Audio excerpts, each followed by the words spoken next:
जैसे कि कल हमने पढ़ा था कार्डियोवास्कुलर सिस्टम से रिलेटेड नॉर्मल जानकारी के बारे में, आज हम पढ़ेंगे एबनॉर्मलिटी ऑफ आर्टीरियल पल्स होती है, उसमें क्या क्या एबनॉर्मलिटियां मिल सकती एबनॉर्मल हैं। तो पहला पॉइंट है carotid artery are generally use to assess the character of the pulse. जो कैरोटिड आर्टरी होती है उसका यूज किया जाता है पल्स के कैरेक्टर को जानने के लिए, but some time radial artery give better information. But कभी कभी रेडियल आर्टरी बेटर इन्फॉर्मेशन दे सकती है कैरोटिड आर्टरी की जगह। तो फर्स्ट एबनॉर्मलिटी है पल्सस पार्वसस। इसमें क्या होता है, जो पल्स होती है वो हाइपोकाइनेटिक पल्स होती है विच इज लो एम्पलीट्यूड।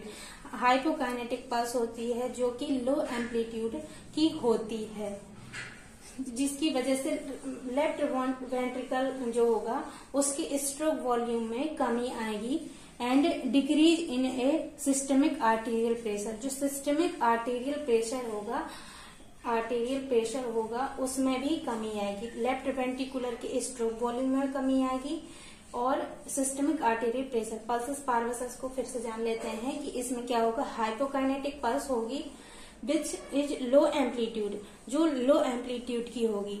इसमें क्या होगा, जो वेंट्रिकल होगा लेफ्ट वेंट्रिकल होगा उसका स्ट्रोक वॉल्यूम कम हो जाएगा एंड सिस्टमिक आर्टेरियल प्रेशर भी कम हो जाएगा। इसमें मतलब हर चीज कम हो रही है। हाइपोकाइनेटिक होती है, लो एम्पलीट्यूड होता है, डिक्रीज लेफ्ट वेंट्रिकुलर का स्ट्रोक वॉल्यूम कम हो जाता है, decrease in the systemic arterial pressure होता है। इसमें 4 पॉइंट है जिसमें सारी चीजें कम ही हो रही है। ठीक है, तो इस चीज से याद कर लेना पल्सस पार्वसस।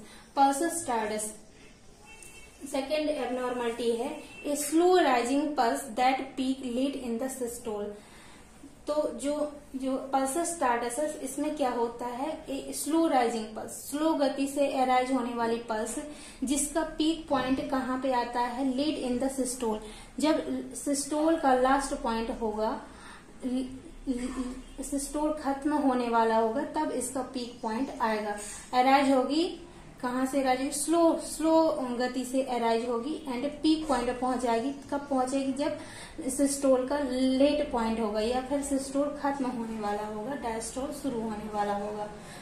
तो ये किस में देखी जाती है, सी इन एओर्टिक स्टेनोसिस। इसको कहाँ पे देखा जाता है, एओर्टिक स्टेनोसिस की कंडीशन में ये पल्सस टार्डस एओर्टिक स्टेनोसिस जब हो जाए, मतलब सकरापन हो जाए, एओर्टा का साइज अंदर से सकरा हो जाए,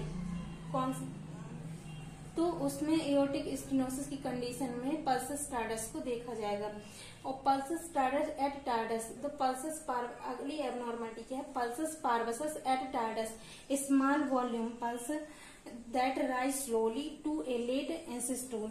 इसमें पल्स पार्वस भी पाई जाएगी और टार्डस भी पाई जाएगी। कैसे, small volume pulse, small volume मतलब स्मॉल वॉल्यूम मतलब pulsus parvus and pulse that rise slowly, pulse rise slowly किसमें है, टार्डस में। A slow rising pulse rise slowly to late systolic peak. तो और जो ये भी किस पॉइंट से लिया गया है, इस वाले पल्सस पार्वस टार्डस से लिया गया है कि पीक पॉइंट कब आता है, लेट इन द सिस्टोल।